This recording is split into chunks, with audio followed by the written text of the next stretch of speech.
Futebolaço, eu sou o Dieguinho. Bom, galera, tá entrando no ar a nossa primeira edição desta quinta-feira, como sempre, com muitas informações para vocês. Antes disso, ó, dedo no like no começo do vídeo que me ajuda bastante. E claro, quem for novo aqui no canal, se inscreve, ativa o sininho das notificações e segue minha conta pessoal lá no Instagram. E hoje é dia de super quinta-feira aí, de competições internacionais, e eu venho te trazer um recado muito importante da nossa parceira, que é a PagBet, uma outra opção que eu dou para vocês em fazer apostas esportivas numa casa séria, tá? Cadastro deles, muito rápido, desburocratizado, atendimento 24 horas aí, humanizado. Vocês têm também o nosso bordão, que acertou, tá pago. O pagamento deles é feito rapidinho através de Pix. E uma novidade aí, vocês podem fazer aposta lá no Aviator, tá? A PagBet hoje é uma das principais casas esportivas do Brasil e você pode estar se cadastrando e apostar pelo nosso link que está aqui no primeiro comentário fixado. Mas vá pelo link do primeiro comentário fixado para que eles saibam que vocês estão vindo aqui no canal, tá bom? Hoje tem essa quinta-feira maravilhosa de jogos na Sul-Americana. Sei que você vai dar aquela secadinha no Flu, então faça lá na PagBet, parceira do canal Futebolaço, beleza? Bom, dito isso, galera, vamos agora discutir uma situação muito importante, tá? Mas no próximo vídeo eu vou trazer para vocês uma informação que isso aí pode ser pegadinha do malandro, o famoso glu-glu e aí. Mas vamos aqui, a matéria do GE, aqui ó, Tribunal de Contas do Estado, o TCE, determina a retomada da licitação do Maracanã. Pô, Diguinho, excelente, agora vai... Chega dessa renovação precária, agora vai se licitar, quem tiver a melhor proposta vence, fica com o Maracanã e tudo certo. Tu tem alguma dúvida de quem vai ganhar essa licitação? E pode ficar muito pior pro Vasco, tá? Mas vamos ser um assunto para um próximo vídeo. Vamos aqui a matéria para vocês entenderem. Eu vou trazendo a matéria do GE, tá um pouquinho extensa, mas eu vou explicando para vocês aqui, porque isso aqui é um assunto sério e importante. Vamos a ele. Em julgamento nesta tarde, na sede do Tribunal de Contas do Estado do Rio de Janeiro, os conselheiros aprovaram a retomada do processo de licitação do Maracanã. Entre as alterações pedidas pelo TCE, o governo do Estado do Rio de Janeiro aumentou em 22% o valor da outorga para o futuro concessionário de 20 anos do estádio. E aqui deixa eu fazer uma explicação para vocês. A outorga é o valor de aluguel que você paga por administrar um bem público. Você ganha a licitação, mas você tem que ressarcir o Estado, né? Lembrando que o Estado é dono do equipamento e ele te aluga, você vira dono provisório por um período X de anos e você tem que remunerar o Estado num percentual. Esse valor era de 5 milhões e agora, após ser suspenso, aquela entrega dos envelopes, que o Vasco estava com uma proposta top das tops, com a W Torre, com a Legends, junto, né, o nome da proposta do Vasco era Maracanã para Todos, e na época ali eram 5 milhões. Foi feito um reajuste de 22%, isso passou para 6,1 milhões o valor da outorga, o que o novo ou os novos vencedores da licitação terão que pagar anualmente ao governo do Estado, tá bom? O que daria do valor antigo de 5 milhões,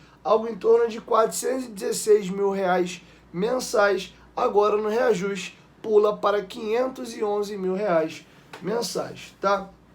Vamos seguir aqui com a matéria.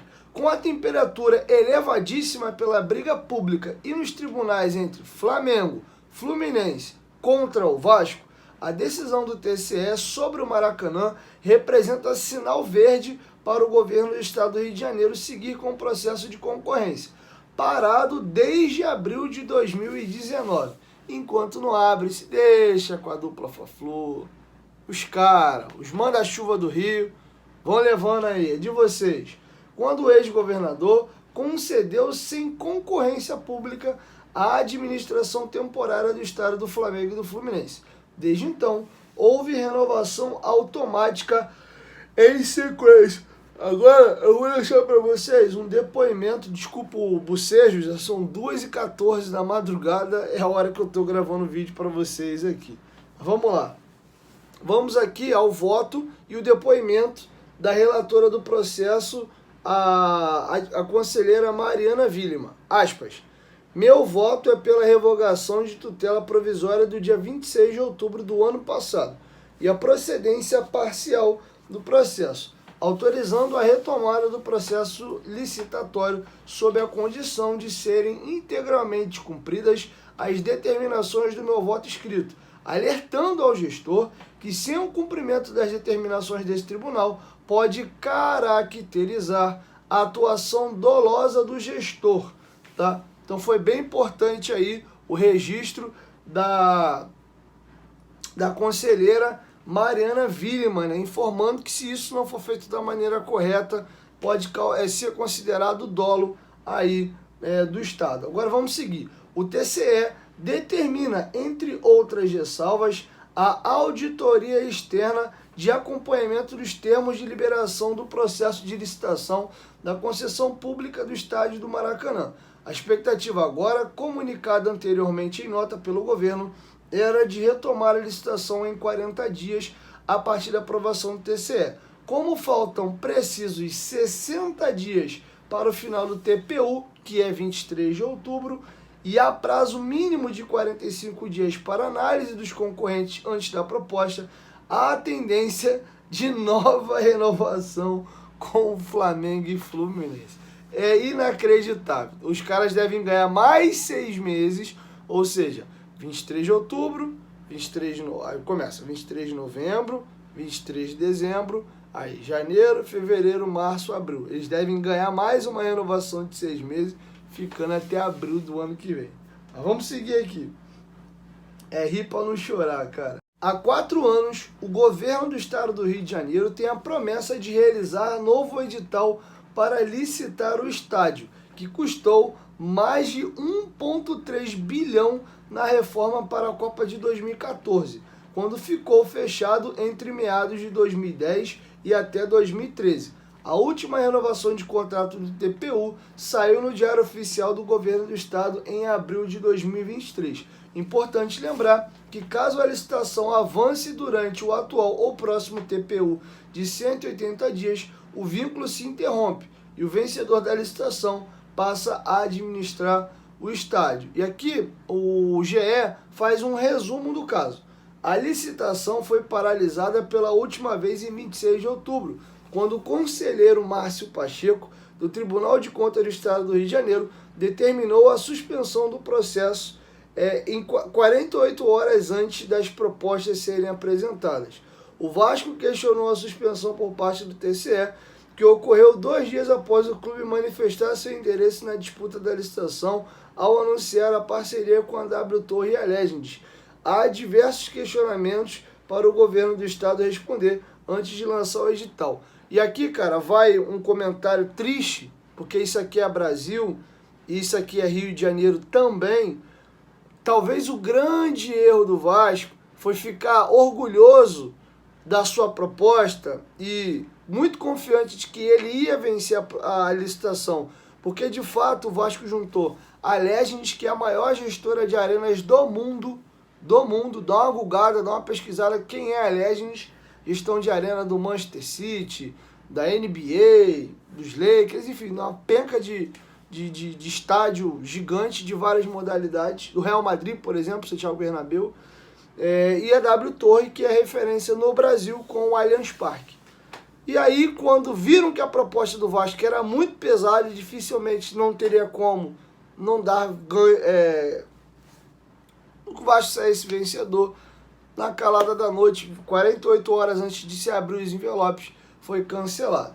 E um detalhe importante, que a decisão que suspendeu a entrega dos envelopes, feita pelo seu Márcio Pacheco, o Márcio Pacheco é assumidamente flamenguista, tá? Se você dá uma olhada nas redes sociais dele aí, e é um direito, né? Eu tenho vários amigos flamenguistas, amo meus amigos, rivalidade dentro do campo.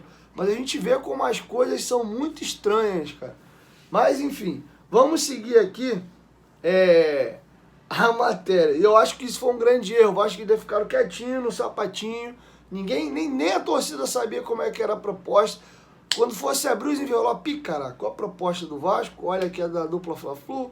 Olha, tinha um órgão lá de Brasília também concorrendo. putz, mano, como é que não dá agora ganho pro Vasco?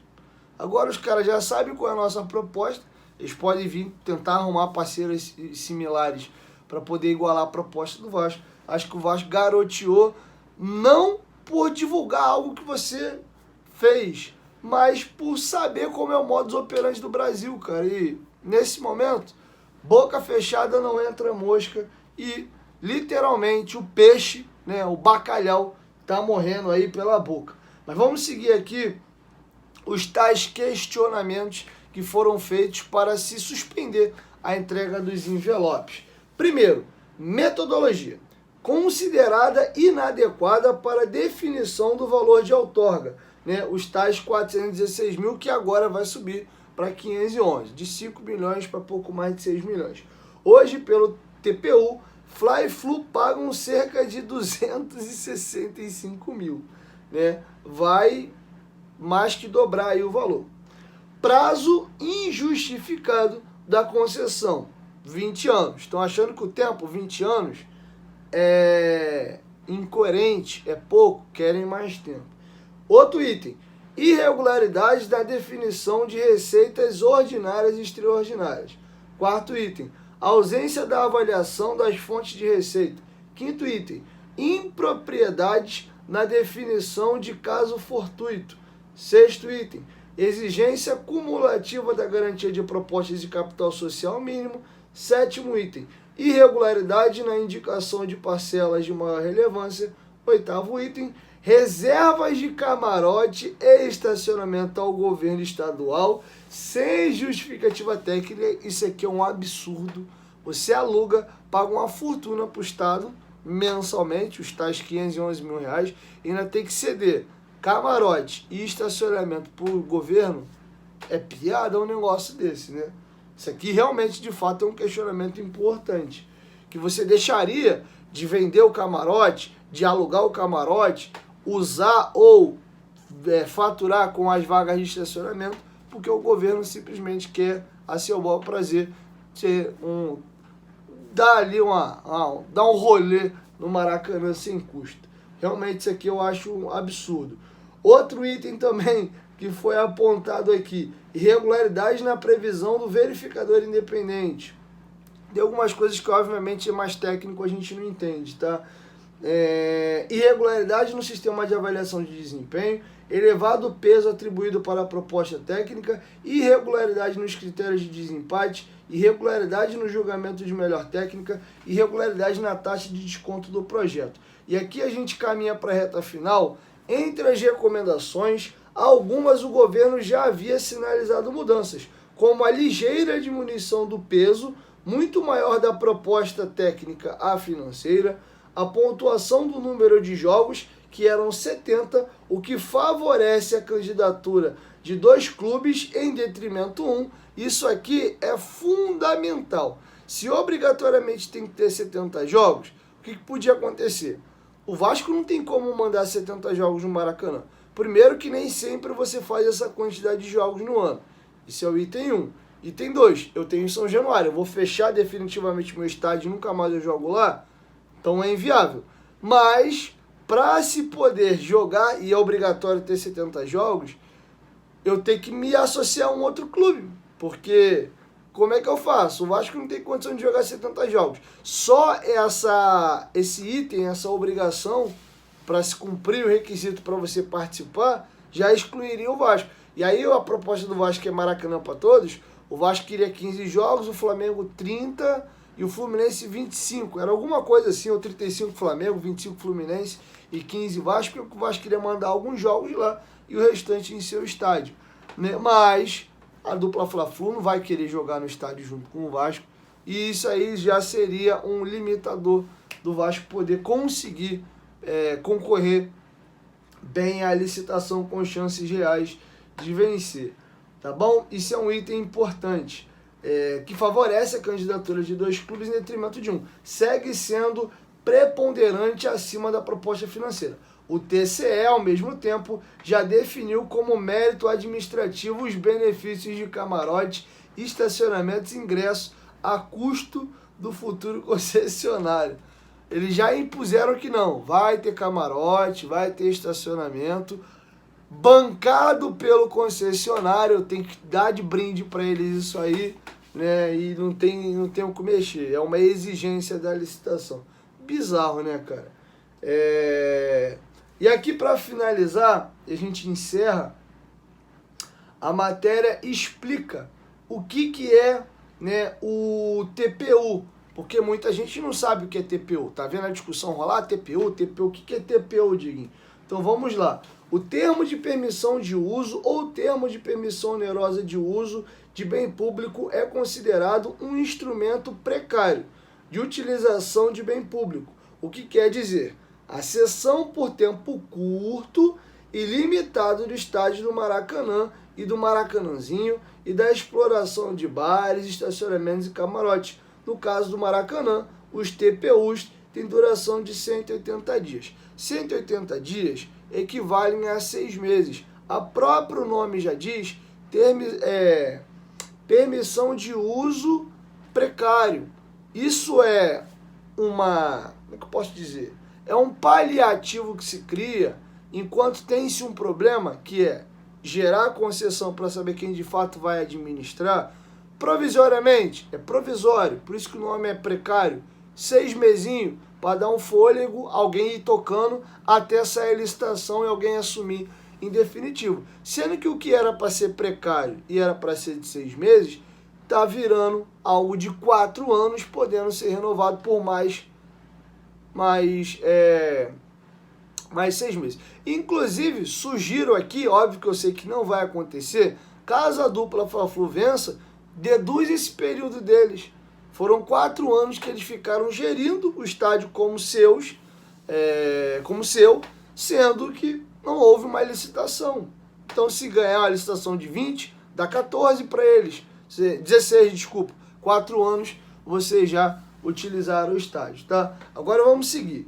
Por ser temporário, o TPU não exige muito mais do que investimentos mínimos na conservação e manutenção do estádio, diferentemente de licitação prevista para 20 anos no Maracanã, no qual os permissionários podem prever altos investimentos e receber dividendos de volta nas diversas formas de receita. Lembrando que a manutenção não está sendo feita da maneira adequada. Haja vista que o gramado do Maracanã é uma porcaria, né? E isso evidenciou-se ainda mais no jogo entre Vasco e Atlético Mineiro. Você tem uma discussão pública, noticiada amplamente na imprensa, de uma discussão feia entre o Gabigol e o Marcos Braz, onde o Gabigol se lesiona torcendo o joelho e cobra do Marcos Braz a questão do gramado, porque ele colocou na culpa do péssimo gramado do Maracanã a sua lesão. Isso aqui é algo público, noticiado e amplamente na imprensa e um fato verídico, tá? E já tem um tempo que esse fato aconteceu. O próprio Paulo Henrique Ganso, publicamente, camisa 10 do Fluminense, criticou o gramado do Maracanã e já falou que isso já vem ruim, não é de hoje, já é de um bom tempo, tá? E qualquer pessoa de bom senso, tirando o seu clubismo, sabe que o Maracanã veio com um gramado horroroso e não é de hoje, já vem de muito tempo. E já dei a minha opinião também, não tenho preocupação de ser populista, não dá para 3 clubes jogar no estádio, não dá nem para 2 clubes jogar no estádio, principalmente com a loucura que é o calendário do futebol brasileiro. Sendo que a gente tem um puta problema, que a origem dele é a Flamengo e o Fluminense, e eu explico por quê. Todo buraco no mundo, você é obrigado para jogar uma competição ter a porcaria de um estádio. E o Flamengo não tem e o Fluminense não tem. Eles vão jogar na Gávea? O Fluminense vai jogar nas Laranjeiras? Não dá. Mal a base joga lá. Sendo que nós temos o Maracanã, que vem sendo utilizado, isso é um problema do Brasil, tá? Durante muitos anos, como casa da dupla Fla-Flu, o Mineirão em Minas Gerais, e agora isso melhora, porque o Atlético construiu seu próprio estádio. Isso acontece e o gramado do Castelão é outra porcaria, que joga lá direto Fortaleza e o Ceará. se eu tentar puxar na memória, eu vou achar mais algum estádio que tem esse problema aqui no Brasil, porque alguns clubes importantes não têm estádio próprio. O Corinthians veio ter um estádio para a Copa de 14. Até 2014, o Corinthians não tinha estádio e jogava lá no Pacaembu. Mas, bem ou mal, basicamente era o Corinthians que jogava no Pacaembu, porque o Santos tem a Vila Belmiro, o São Paulo tem o Morumbi e o Palmeiras tinha o Palestra Itália, né, que foi todo remodelado, né, modernizado e virou o Allianz Parque, tá? Então, a origem do problema é esse.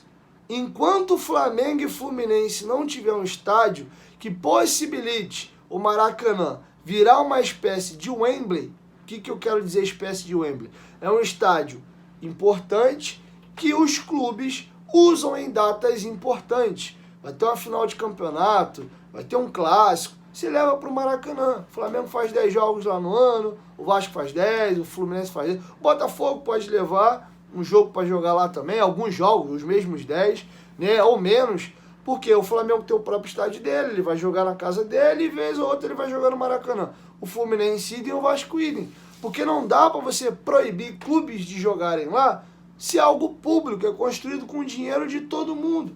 Então essa é a grande merda da situação do Maracanã.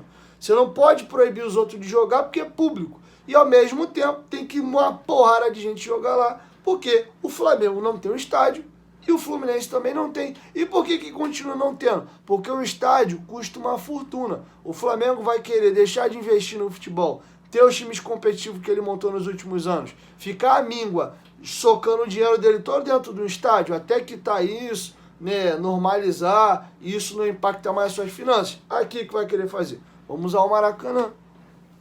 O Corinthians teve um acréscimo de receita absurdo com a renovação bizarra que foi feita no Brasil a partir do ano 2013, 2015, alguma coisa assim, que é quando rompe o clube dos 13 e a negociação é feita individual, quando o Flamengo e o Corinthians começam a ganhar muito mais do que os outros das cotas de televisão. O Corinthians era para começar ali se estruturar e nadar de braçada igual o Flamengo, mas por que o Corinthians travou financeiramente e a dívida vem aumentando? Porque o Corinthians se enfiou na dívida absurda lá da Neoquímica Arena, que virou Neoquímica Arena quando finalmente, depois de muitos anos, eles conseguiram pegar uma bolada importante e vender o name rights do estádio. E ficaram num rombo absurdo, toda a grana que entrava ali ia para poder pagar a dívida do estádio, e o Corinthians deu uma travada do ponto de vista financeiro e investimento também no futebol. O Flamengo, obviamente,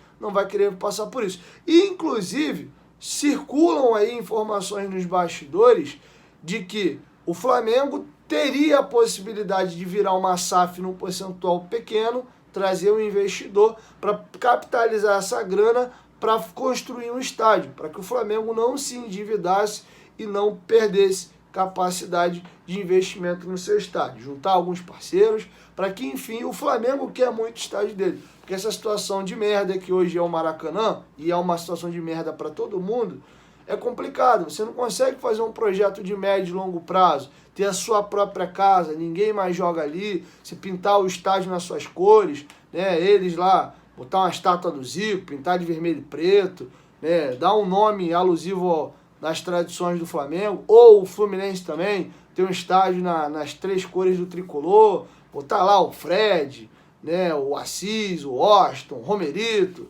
botar o Fred, a galera toda lá. O Fluminense não consegue fazer isso também porque não tem um estádio próprio.